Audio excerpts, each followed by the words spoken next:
Supreme court ने senator Faisal Vawda की press conference का खुद नोटिस ले लिया। सुप्रीम कोर्ट में केस की समाअत आज होगी। चीफ जस्टिस काजी फाइज ईसा की सरबराही में 3 रुकनी बेंच समाअत करेगा। जस्टिस इरफान सादत और जस्टिस नईम अख्तर बेंच में शामिल। नैब तरामीम केस की समाअत के दौरान भी फैसल वावडा की प्रेस कॉन्फ्रेंस का जिक्र हुआ था। फैसल वावडा ने गुज़श्ता रोज़ प्रेस कॉन्फ्रेंस में इस्लामाबाद हाई कोर्ट के जजेस को तनकीद का निशाना बनाया था।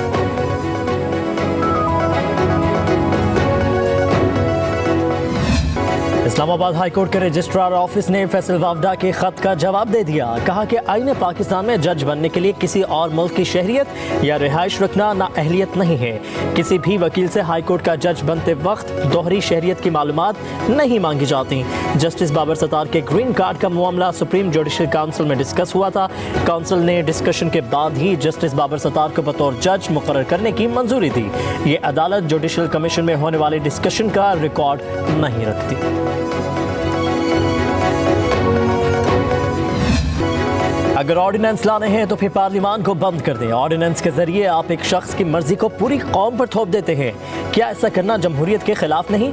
नैब तरामीम केस में चीफ जस्टिस काजी फाइज ईसा के रिमार्क्स। कहा कि हम कानून तोड़े या मिलिट्री तोड़े एक ही बात है। हम कब तक खुद को पागल बनाते रहेंगे?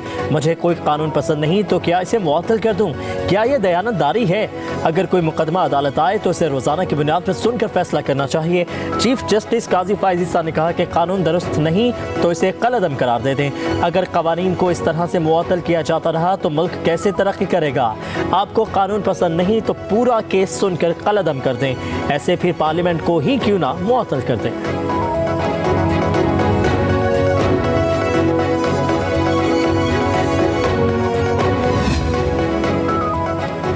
नैब तरामीम केस में बानी पीटीआई को वीडियो लिंक के जरिए पेश किया गया। वफाकी हुकूमत के वकील मखदूम अली खान ने दलाइल दिए। सुप्रीम कोर्ट ने इस्लामाबाद हाई कोर्ट में नैब तरामीम केस पर होने वाली समाअतों का हुक्मनामा तलब कर लिया। बड़ा ताज्जुब है कि नैब तरामीम केस 53 समाअतों तक चला गया। चंद तरामीम से मुतालिक केस सुनने में इतना ज्यादा अरसा क्यों लगा? चीफ जस्टिस का इस्तफसार केस काबिल समाअत होने की बहस में ही काफी वक्त लग गया। हम तो चाहते थे कि केस जल्द खत्म हो। वकील मखदूम अली का जवाब। जस्टिस अथर मिनल्ला ने कहा कि पुलों के नीचे से बहुत पानी गुजर चुका है। मजबूत पार्लियामान, आजाद अदलिया और बेखौफ लीडर का होना जरूरी है। मखदूम अली खान ने कहा कि बानी पीटीआई वजीर आजम थे, कानून बदल सकते थे मगर ऑर्डिनेंस लाए। चीफ जस्टिस ने कहा तो आप टेक्निकल एतराज उठा रहे हैं। इन सवालात पर बानी पीटीआई से जवाब लेंगे। बानी पीटीआई ये नकात नोट कर लें। चीफ जस्टिस इन रिमार्क्स के साथ जेरे लब मुस्कुराए तो बानी पीटीआई भी चीफ जस्टिस की जेरे लब मुस्कुराहट देखकर मुस्कुरा दिए। अदालत ने समाअत गैर मुअय्यना मुद्दत तक मुलतवी कर दी। बानी पीटीआई को आइंदा समाअत पर भी वीडियो लिंक पर पेश करने की हिदायत कर दी। बानी पीटीआई की कमरा अदालत से तस्वीर लीक होने की तहकीकात। ज़राए के मुताबिक तस्वीर कमरा अदालत के बाईं जानिब बैठे अफराद में से किसी ने बनाई। बाईं जानिब मौजूद अफराद से पूछकर शुरू। कमरा अदालत में जाने वाले अफराद की तलाशी में भी इजाफा कर दिया गया। पुलिस ने इंतजामिया स्टाफ को सीसीटीवी कैमरे देखकर निशानदही करने की हिदायत कर दी। कोर्ट रूम रूल्स की खिलाफ वर्जी करके तस्वीर लेने वाले के खिलाफ एक्शन होगा।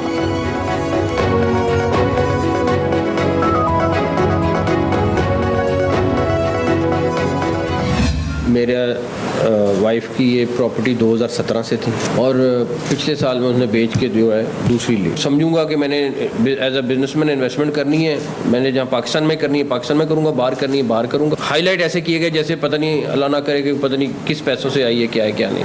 ये ज्यादती है। मेरी अहलिया की लंदन में भी जायदाद है। दुबई की जायदाद 2017 में खरीदी जो फरोख्त करके नई प्रॉपर्टी ली। कानूनी तरीके से बैरून मुल्क सरमायाकारी गलत काम नहीं है। वज़ीर दाखिला मोहसिन नकवी की प्रेस कॉन्फ्रेंस। कहा कि इलेक्शन कमीशन के गोशवारों में सब कुछ वाज़ेह है। गैर कानूनी तौर पर जायदाद ली है तो कार्रवाई होनी चाहिए। हमारे मुल्क में जायज़ कारोबार को भी गाली बना दिया गया है। बतौर बिजनेसमैन जहाँ चाहूँ इन्वेस्टमेंट कर सकता हूँ। कानूनी तरीके से बैरून मुल्क सरमायाकारी गलत काम नहीं है। कहा कि हज़ारों लोगों की दुबई में जायदादें हैं मगर उनके नाम सामने नहीं आए। ऐसे लगता है कि कुछ खास लोगों को टारगेट किया गया है।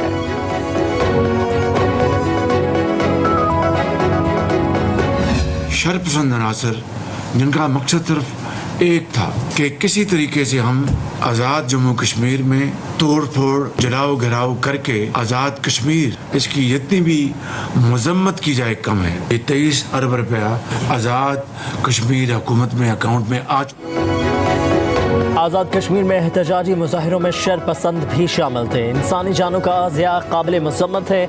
अफसोस हुआ वज़ीर आज़म शहबाज शरीफ का आज़ाद कश्मीर काबीना के इजलास से खिताब, कहा कि बातें नहीं अब अमल करने का वक्त है। कर्जे के हमालिया खड़े हैं, इनसे जान छुड़वानी है तो दिन रात मेहनत और खून पसीना बहाना होगा।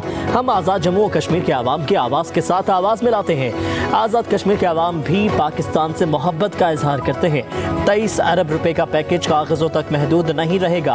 मकबूजा कश्मीर बेगुनाहों के खून से सुर्ख है। इलेक्शन में हुकूमती जमात अपने नाम पर इलेक्शन नहीं लड़ सकी। वो दिन आएगा जब कश्मीरियों और फलस्तीनियों को उनका हक जरूर मिलेगा।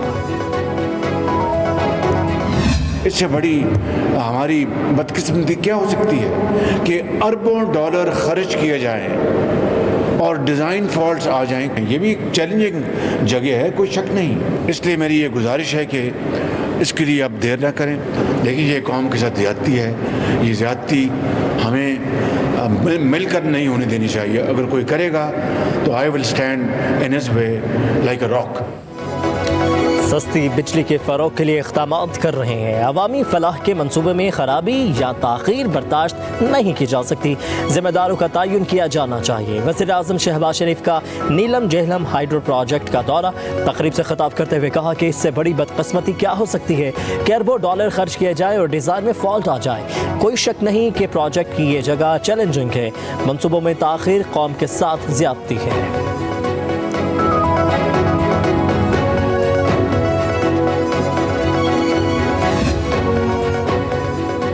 अली अमीन गंडापुर की धमकी पर पेस्को चीफ की अमले समेत वज़ीर आला हाउस आमद। वज़ीर आला को लोड शेडिंग कम करने की यकीन दहानी।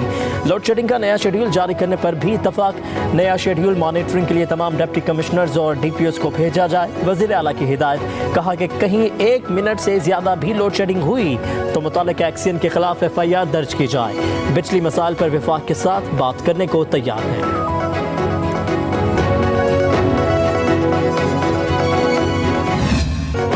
कौमी असम्बली में तारिक बशीर चीमा और सरताज गुल के दरमियान शदीद तल्ख कलामी। सुन्नी इत्तेहाद काउंसिल के अरकान का एहतजाज, स्पीकर के चैम्बर चले गए। सरताज गुल हक़ाइक़ से आगाह करते हुए आपदीदा हो गईं। सुन्नी इत्तेहाद काउंसिल का तारिक बशीर चीमा की रुकनीत मुअत्तल करने का मुतालिबा। स्पीकर की हिदायत पर तारिक बशीर चीमा ने मुआफ़ी मांग ली। सरताज गुल ने मुआफ़ी कबूल कर ली।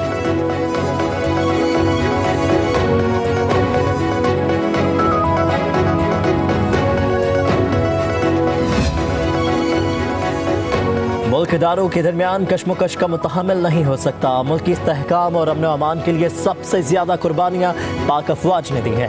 रहनुमा MQM मुस्तफ़ा कमाल की प्रेस कॉन्फ्रेंस, कहा कि जज के पास वो ताकत है जो मुंतखब वज़ीर आज़म को घर भेज सकते हैं। जज की दोहरी शहरियत बहुत बड़ा सवालिया निशान है। अदलिया को इसका जवाब देना चाहिए। गरीब आदमी पैसे खर्च किए बगैर इंसाफ नहीं ले सकता। अदलिया किसी मजलूम के साथ खड़े होने को तैयार नहीं है। लेटरबाजी और पॉइंट स्कोरिंग के बजाय मुआमला अफहाम व तफहीम से हल होना चाहिए।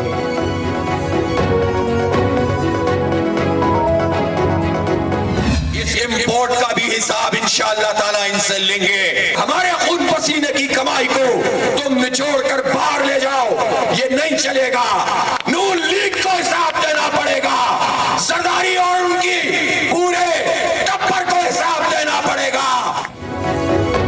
किसानों की एक एक पाई वसूल करेंगे। IMF के गुलामों से हक लेंगे। अमीर जमात इस्लामी हाफिज नईमुर रहमान का लाहौर में किसान मार्च से खिताब, कहा कि PDM-2 हुकूमत ने मुल्क की मईशत को तबाह कर दिया है।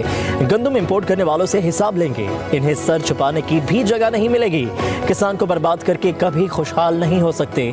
एक बड़ी जिद्दोजहद के लिए तैयार हो जाए। मुल्क को वडेरों और जागीरदारों से आज़ादी दिलवाएंगे।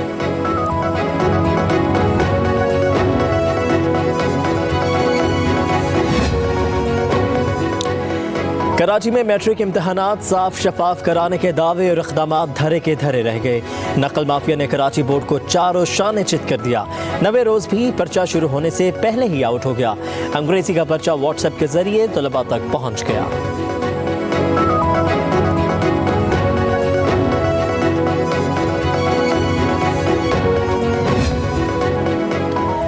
पंजाब के यंग डॉक्टर्स ने एक बार फिर सड़कों पर आने का ऐलान कर दिया। 21 मई को सुबह भर के टीचिंग अस्पतालों के सामने सड़कें ब्लॉक करके एहतजाज करेंगे। डॉक्टरों का मुलाजमत मुस्तकिल और अलाउंसेस बढ़ाने और सेहत कार्ड बहाल करने का मुतालबा। डॉक्टर शुएब नियाजी कहते हैं हुकूमत सिर्फ तशहीरी मंसूबे पर काम कर रही है जो देर पार नहीं है।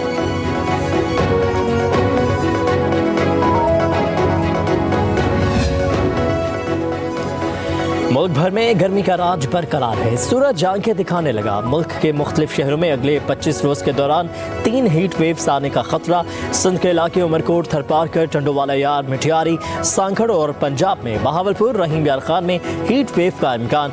NDMA के मुताबिक 30 मई तक इन इलाकों में दर्जा हरारत 40 डिग्री से ज्यादा रहेगा। हीट वेव का पहला स्पेल 2 से 3 रोज तक रह सकता है। दूसरे हीट वेव में दर्जा हरारत 45 डिग्री तक जा सकता है।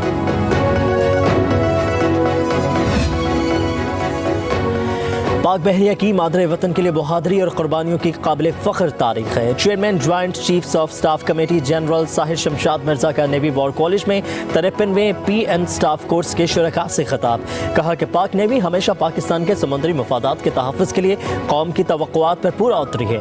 Joint chiefs of staff committee ने यादगार शहादा पर फूल चढ़ाए और फातह ख्वानी भी की।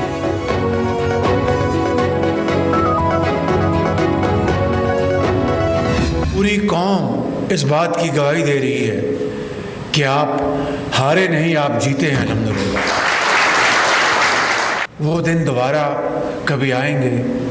मैं आज बिला खौफ तरदीद ये कह सकता हूँ कि वो दिन दोबारा वापस आना शुरू हो गए।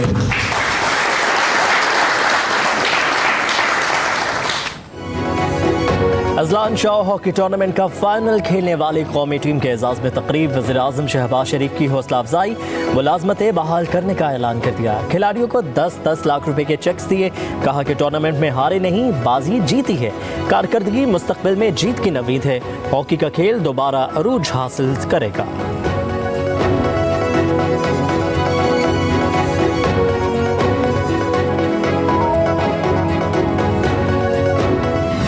राणा साहब, आपको 1 हफ्ते का टाइम है। अगर ये मुझे सारे बच्चे भर्ती नजर ना आए तो राणा साहब फिर उसके बाद एक मीटिंग होगी और उसमें हम दीगर उम्र पर बात करेंगे। स्पोर्ट्स पे आपसे बात नहीं करेंगे।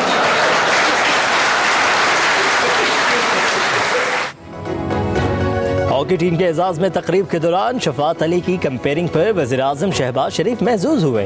वज़ीर-ए-आज़म की शफात अली से अपनी नकाली करने की भी फरमाइश।